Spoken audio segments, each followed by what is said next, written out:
जी दोस्तों, आपसे मौलवाना गुजारिश है, एक बार हमारे साथ मिलकर दुरूशी पढ़ लें। औज़ुबिल्लाहि मिनश्शैतानिर्रजीम, बिस्मिल्लाहिर्रहमानिर्रहीम, अल्लाहुम्मा सल्लि अला सय्यदिना मुहम्मदिन व अला आलि सय्यदिना मुहम्मदिन व बारिक वसल्लम। या हय्यु या क़य्यूम ला इलाहा इल्ला अंता सुब्हानका इन्नी कुन्तु मिनज़ ज़ालिमीन। अमजद अली ऑफिशियल चैनल देखने वाले मेरे तमाम दोस्तों को अस्सलाम वालेकुम। देखिए, वायरस में अक्सर बोलता हूँ, झूठ है सारी बात। वायरस का कोई इलाज नहीं है, वैक्सीन है। आप वैक्सीन इलाज नहीं है, वैक्सीन बचाव है। आप अपने परिंदों की अच्छी वैक्सीन करें और प्रॉपर तरीके से शेड्यूल बनाकर, तो इस वायरस से तो आप बच सकते हैं। अब आते हैं हम दूसरी कैटेगरी पर कि मादी को वायरस नहीं है और मादी अंडे नहीं उतार रही है। इसमें एक तो बड़ी आपको हैरत होगी, बाज मादियों को क्रॉसिंग नहीं करनी आती, काफी एज तक वो सही क्रॉस नहीं होते। तो उसमें भी आप कोशिश करें कि अगर मादी कीमती आप चाहते हैं, मैं इसकी नस्ल लेना चाहता हूँ, तो उसको ना एक किसी तजर्बेकार यानी बड़ी उम्र के नर के साथ लगा दें। तो फिर समझ लें कि एक आध जो निकल है अंडे, बेशक इंशाल्लाह वो देगी, उसको फेंक दे। ये तो मसला आता है क्रॉसिंग में प्रॉब्लम का, ये भी एक आ जाता है। फिर तीसरा ये आता है कि मादी को वायरस तो नहीं है, लेकिन मादी में शदीद कैल्शियम की कमी है और उसके अंदर एग्स भी नहीं बन रहे। ये दोनों को मैं अभी इकट्ठा जमा कर रहा हूँ। देखिए, ख्वातीन में भी ये मसला आता है, हम इंसानों में भी, कि कोई बीमारी नहीं होती लेकिन अंडे ही नहीं बन रहे होते। जीन्स का मसला होता है, ये स्पर्म्स का मसला होता है, मर्दों में भी होता है, ये इंसानों में भी मसला, परिंदों में भी होता है। इसी तरह से अगर मादी में अगर आप वो अंडे नहीं उतार रही है और ये वायरस भी नहीं आया, कोई मसला नहीं हुआ, तो ये याद रखें उस मादी के अंडे नहीं बन रहे हैं। उसके अंदर जो अंडे बनते हैं, जिन्होंने फर्टाइल होना है, तो इसके लिए आपको फॉलिक एसिड, पहले तो मैं बता दूं फिर मैं इसका हल बताता हूँ। फॉलिक एसिड या फिर आप फॉलिक एसिड, कैल्शियम और विटामिन डी, इन तीनों का कॉम्बिनेशन आपको देना पड़ेगा। ये लेकिन ये जरा कॉस्टली पड़ जाता है। फॉलिक एसिड की गोलियां सस्ती भी मिलती हैं। कैल्शियम के लिए मैंने एक पिछली हम जैसा वीडियो में बता दी है, वही ट्रीटमेंट उसके साथ करें, उस मादी के साथ। दोबारा बोल दूँ? जी बिल्कुल सर, बोले। तो इस तरह कर लें कि आप चिप्स पाउडर जो है, चिप्स पाउडर को कैप्सूल में भर लें, दाने में भी मिक्स करके डालें। यानी 1 किलो दाने में इतना से चिप्स पाउडर मिक्स कर लिया करें, डेली ही कर लिया करें। और कैप्सूल भी एक्स्ट्रा उस मादी को रात को लगा दें। कैप्सूल चिप्स पाउडर के भर के रख लें कैप्सूल, और वही आप उसको लगा दें। ज्यादा अच्छी मेहनत करना चाहते हैं तो मैंने बताया पिछली वीडियो में कि अंडे के जो छिलके हैं उनको भी पीस लें, उनको भी आधा चिप्स पाउडर आधा अंडे के छिलके का भर के वो उनको दे। इससे कैल्शियम विटामिन डी का कॉम्बिनेशन बन जाएगा। सही। और अंडे की जो जर्दी होती है, अगर आप कबूतरों के ही अंडे ले लें, उनकी जर्दियां और सारा मैटर जो है उसको अच्छी तरह फेंट के रख लें, लेकिन वो फौरन देना पड़ता है, क्योंकि जर्दी एक ऐसी चीज है जिसमें बहुत जल्दी जम्स आते हैं। तो इसीलिए जब भी आप खुद भी खाएं तो फौरन निकालने के बाद खा लें, और परिंदे को भी दे रहे हैं तो फौरन ही देना पड़ता है। तो वो एक मादी को आधा अंडा दे दें, आधा अगले दिन दे दें, फ्रिज में रख लीजिए, पूरा ही अंडा दे दें, पूरा अंडा दे दें। सही। उसको फेंट ले अच्छे तरीके से ना, रैपर में भर के, हाँ कच्चा ही देना। सही। तो वो दे दें, साथ साथ उसका कैल्शियम विटामिन डी ये पूरा कर लें, तो इंशाल्लाह। लेकिन ये आपको कम से कम 10 से 15 दिन ये ट्रीटमेंट करना पड़ेगा, क्योंकि अंदर की जो कमजोरी होती है ये कोई 2-3 दिन से या 2-3 दफा मेडिसिन वगैरह देने से कवर नहीं होती है। इसको लंबे अरसे के लिए चाहिए।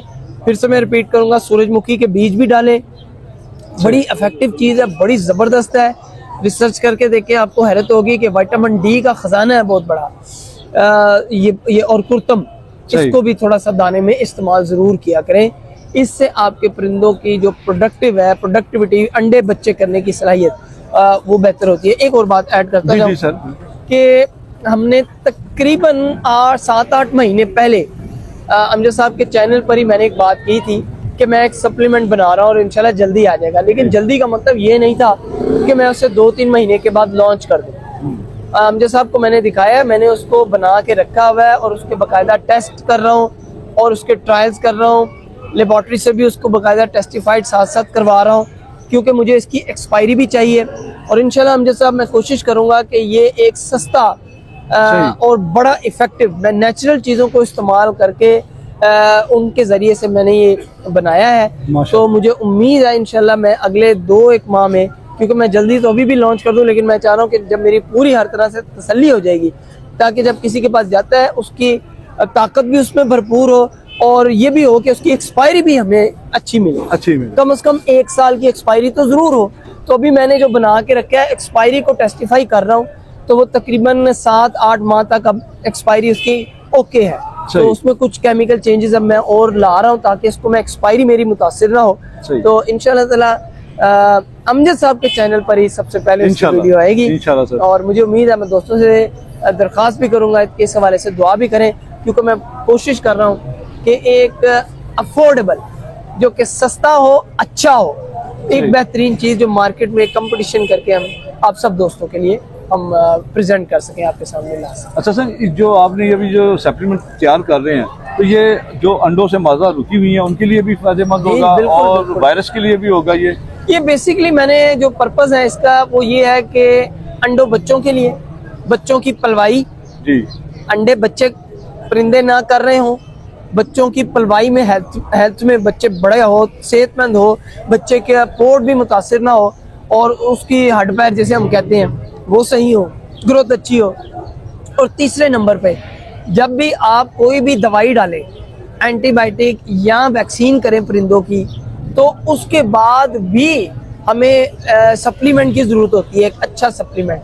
तो उस ये 3 या 4 एस्पेक्ट है, इन चारों को इंशाल्लाह ताला ये कवर करेगी। लेकिन इसमें एक चीज है कि गर्मियों का अलहदा है, सर्दियों का अलहदा। सही, जो लोग गर्मी सर्दी में एक ही जैसी सप्लीमेंट डालते हैं वो उनके परिंदे डिस्टर्ब रहते हैं। तो लिहाजा बात याद रखें, अभी हम इंशाल्लाह जो लॉन्च करेंगे वो गर्मी के लिए।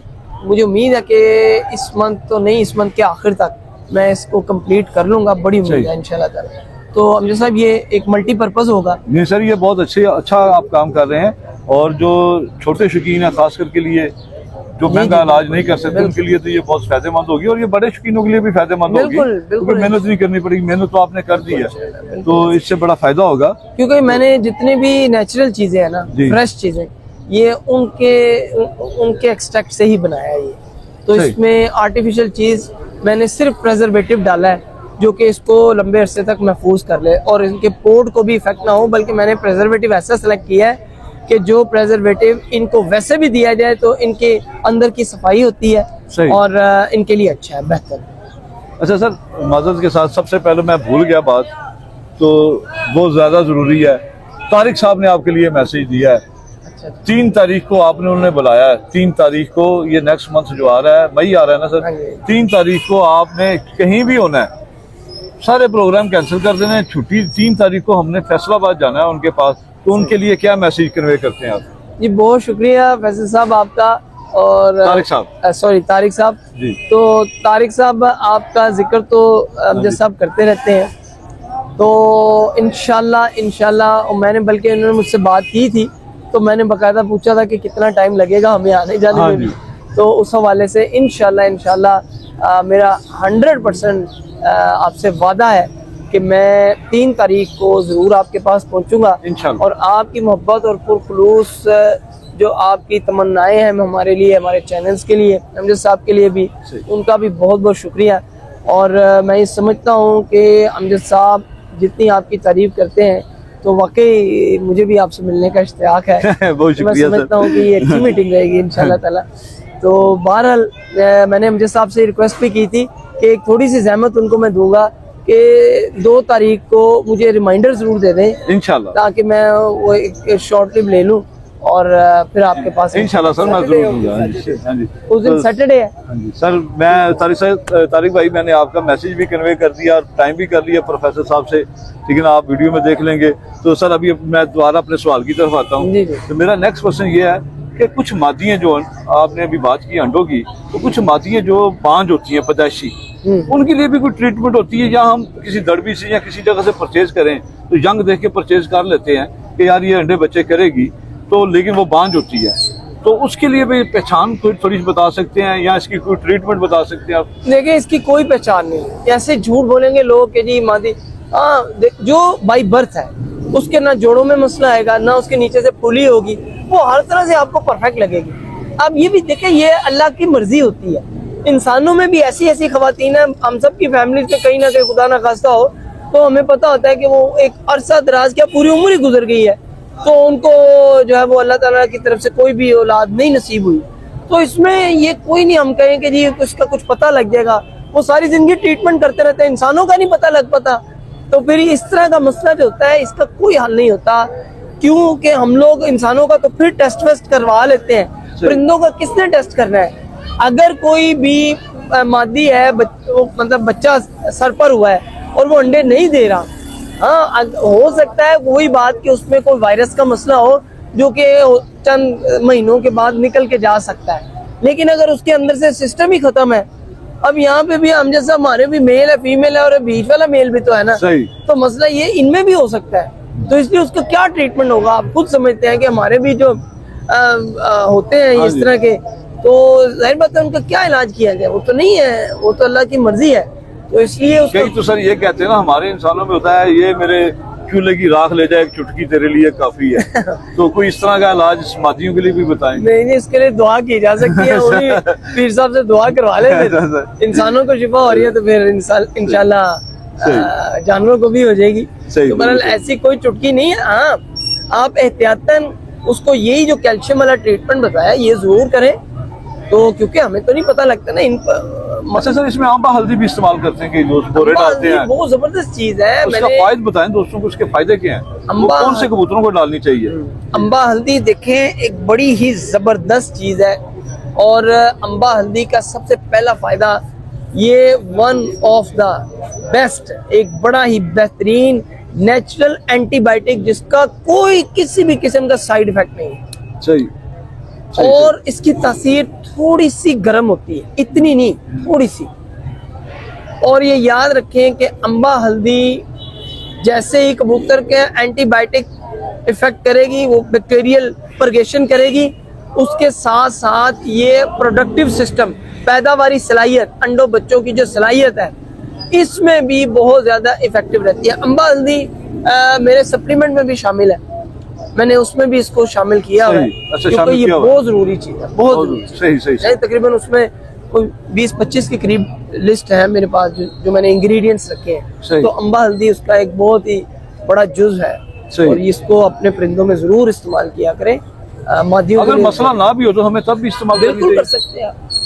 वायरस भी कंट्रोल हो सकते हैं सर? वायरस कंट्रोल नहीं हो सकता, वायरस नहीं कंट्रोल। अच्छा, वायरस में भी एक चीज मैं आपसे पूछना चाहूंगा, वायरस में अक्सर जब हमारे परिंदे आते हैं, जब हम उन्हें मेडिसिन वगैरह करते हैं तो मरने की रेशो बढ़ जाती है उनकी। अगर हम मेडिसिन नहीं करते और उन्हें मतलब कि देसी दवाइयाँ वगैरह देते हैं तो उसपे वो बच तो जाते हैं, मरते नहीं है, बच जाते हैं उसपे। तो मेडिसिन पे क्यों सर, उस पर जब वायरस आ जाता है मेडिसिन देते हैं तो मरना शुरू हो जाते हैं? देखिए, मैंने एक वीडियो में बड़ी डिटेल से बताया था कि जैसे जब परिंदों में वायरस होता है और जब हम मेडिसिन देते हैं, वायरस किल नहीं हो सकता, मर नहीं सकता है, सिर्फ बॉडी से निकल सकता है। जब आप मेडिसिन देते हैं वो सारी की सारी मेडिसिन एंटीबायोटिक्स होती है, यानी बैक्टीरिया का इलाज, वायरस का नहीं है। वायरस पर एंटीबायोटिक कोई भी मेडिसिन जाके कोई असर नहीं करेगी। वो करती क्या है, मैं तो कोशिश करता हूँ आपको आसान लफ्जों में समझाऊं, मुश्किल बात है। जैसे ही आप मेडिसिन परिंदे को देते हैं तो परिंदे के अंदर जब वो एंटीबायोटिक मेडिसिन जाती है तो वो परिंदे का जो बीमारियों से लड़ने का निज़ाम है, एंटीबायोटिक का काम ही यही होता है कि वो उस निज़ाम को पीछे कर दे कि मैं खुद लड़ूंगी बीमारियों से। अब वो खुद बैक्टीरिया से लड़ती है, बैक्टीरिया वहां पर है कोई नहीं। जब बैक्टीरिया वहां पर नहीं होते तो बॉडी का जो इम्यून सिस्टम है पीछे हुआ होता है, जो वायरस से लड़ रहा होता है। तो वो जब पीछे जाके सो जाता है कि ठीक है अब तुम काम करने आ गए हो, कुदरत की तरफ से मुझे तो तुम लोगों ने छुट्टी दे दी है, तो फिर वायरस जो है अपना हमला तेज कर देता है, क्योंकि उसको रोकने वाला अब कोई नहीं है। तो जिसकी वजह से एंटीबायोटिक तो उसके खिलाफ कुछ नहीं कर रहा, तो उसको पहचानता ही नहीं है, और बाद वक्त एंटीबायोटिक उसके साथ मिल जाता है, जिसकी वजह से आप कहते हैं यार मेडिसिन दी यार, रात को फिर कुछ ठीक थे, तो अभी ये 12 घंटे बाद या 24 घंटे बाद ये परिंदों की हालत और ज्यादा खराब हो गई है, मर भी गए हैं, बिल्कुल ही दाना खाना छोड़ गए हैं, बिल्कुल ही आराम से बैठ गए हैं, पोट छोड़ दिए है, नोक ऐसे लटका ली, चोंच लटका ली। ये मसले सारे इसी वजह से आते हैं कि परिंदे का इम्यून सिस्टम आपने तबाह कर दिया एंटीबायोटिक देकर, और वायरस जो वहाँ पे मौजूद है वो ज्यादा एक्टिव हो गया है, और आपने अपने परिंदों में ज्यादा मसाइल क्रिएट कर लिए हैं। बराए मेहरबानी जब भी वायरस हो आपने कोई मेडिसिन नहीं डालनी, लिक्विड फिनाइल का इस्तेमाल करें। मैं बार बार बोला करता हूँ, फिनाइल को तो वैसे भी आप हर दूसरे महीने फिनाइल का इस्तेमाल करवाएं, 4 से 5 दिन लगातार। लिक्विड फिनाइल सर जो